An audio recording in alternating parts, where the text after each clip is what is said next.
kalau memang negara ini menganut hak, menganut hukum, Undang-Undang 45, bahkan menganut demokrasi yang sebenar-benarnya, kenapa tidak dikasih referendum? Karena referendum adalah bagian dari demokrasi.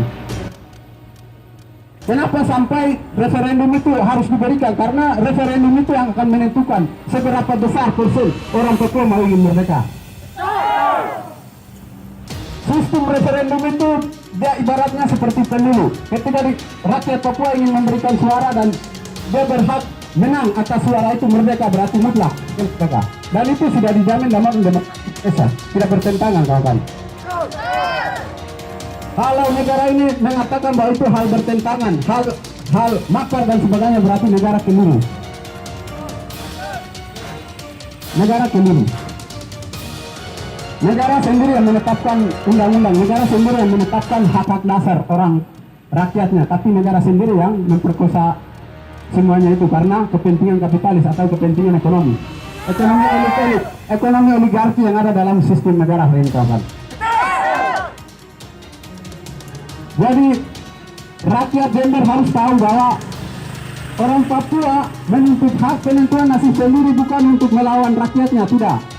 Kita melawan sistem yang dimainkan hari ini. Itu yang kita lawan. Kalau ada oknum-oknum tertentu yang mengkriminalisasi bahwa orang Papua melakukan kejahatan, orang Papua melakukan tindakan kriminal dan sebagainya, berarti orang tersebut provokator dari negara, kawan-kawan.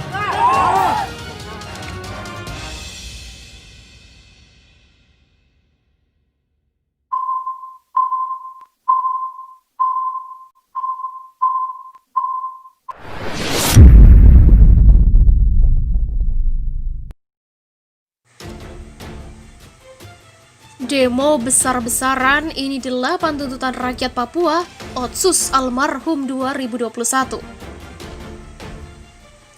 Rakyat Papua menggelar demo besar-besaran di Kabupaten Nabire pada Kamis 24 September.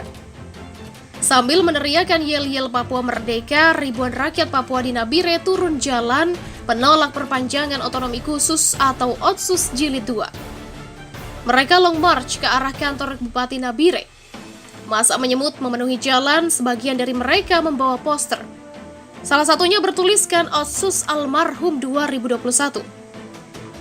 Rakyat Papua menuntut pemerintah Indonesia segera memberi hak penentuan nasib sendiri melalui referendum. Apapun kebijakan Jakarta tidak mengubah sikap politik rakyat Papua, hal ini mestinya menjadi evaluasi pihak pemerintah Indonesia. Begitulah kata aktivis Papua, Ambrosius Mulai. Sebelum ada kebijakan Otsus lainnya, keinginan rakyat Papua untuk menentukan nasib sendiri sudah bertumbuh sejak 1961. Ambrosius mulai membagikan video ribuan warga Papua demo di Nabire. Para buzzer rupiah suka bilang segelintir yang minta merdeka itu camkan baik. Cuman satu kota Nabire, Papua, ribuan rakyat telah membuktikan bahwa Otsus gagal dan meminta merdeka. Pemerintah Jokowi apakah bersedia memberikan opsi referendum bagi bangsa Papua? Begitulah cetusnya. Juru bicara aksi demo damai petisi rakyat Papua, MEPAGO, Jeffrey Wenda mengatakan ada 8 pernyataan sikap rakyat Papua yang disampaikan saat demo.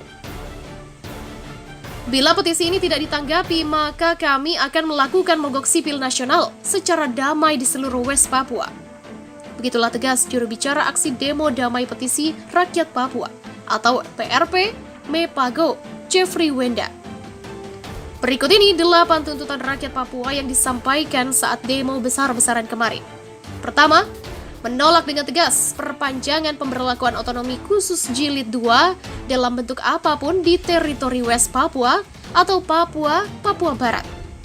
Kedua, menolak segala bentuk kompromi sepihak serta agenda-agenda pembahasan dan keputusan yang tidak melibatkan rakyat Papua selaku objek dan subjek seluruh persoalan di Papua.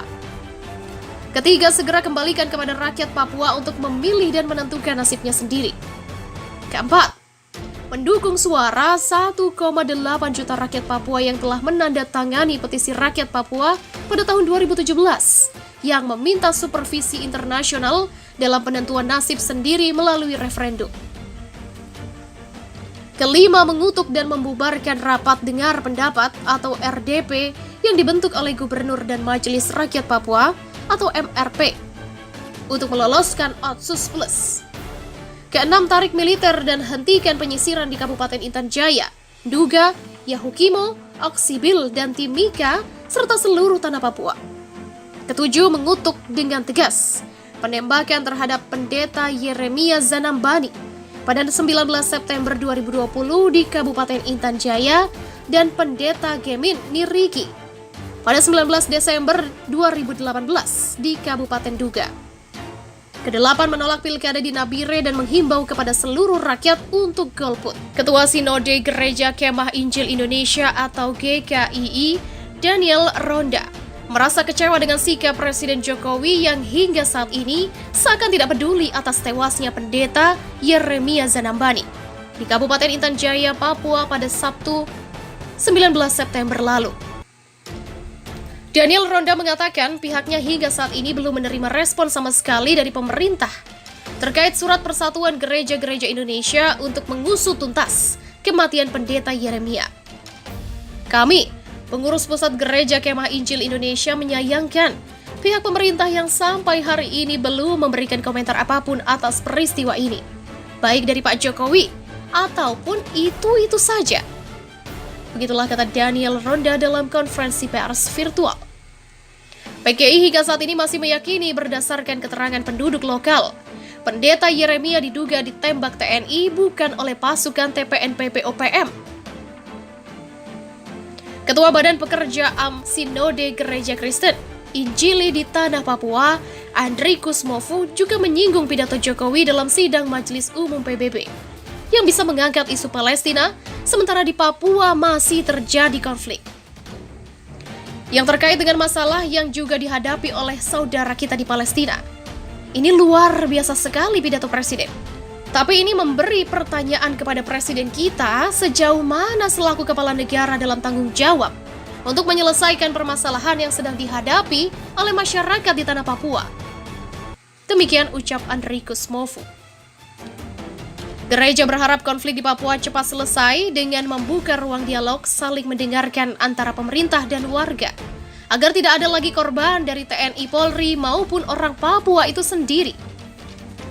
Sebelumnya PGI menyurati Jokowi yang diteruskan juga kepada Kapolri Jenderal Idam Aziz dan Panglima TNI Marsikal Hadi Cahyanto untuk membentuk tim independen mengungkap kematian Pendeta Yeremia. Untuk menghindari saling tuduh sebagaimana sudah terjadi, kami mengusulkan dibentuknya tim investigasi yang independen. Begitulah kata Philip dalam keterangannya. Philip juga meminta Jokowi melibatkan Komnas HAM perwakilan Papua, lembaga adat, dan gereja-gereja Papua di dalam tim independen tersebut. PGI mengakui hingga kini belum mendapat kebenaran yang pasti dari peristiwa penembakan Pendeta Yeremia. Sebab TNI menyebut hal itu dilakukan oleh kelompok bersenjata, sementara Gereja Kemah Injil Indonesia di Papua menyebut pelaku adalah seorang TNI. Sementara itu, Presidium Koalisi Aksi Menyelamatkan Indonesia atau KAMI, Din Syamsuddin, mengatakan terkait isu kebangkitan PKI tidak bisa diabaikan begitu saja.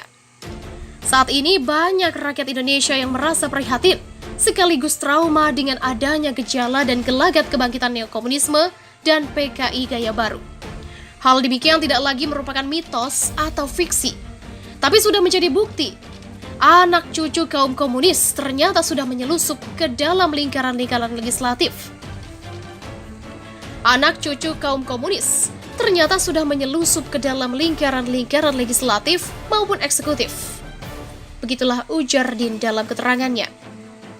Atas sejumlah tanda-tanda tersebut, Din selaku Presidium kami meminta beberapa hal kepada Presiden Jokowi. Yang pertama, mendesak Presiden Jokowi dan pemerintahan yang dipimpinnya untuk bertindak serius terhadap gejala, gelagat, dan fakta kebangkitan neokomunisme dan atau PKI gaya baru yang mulai muncul.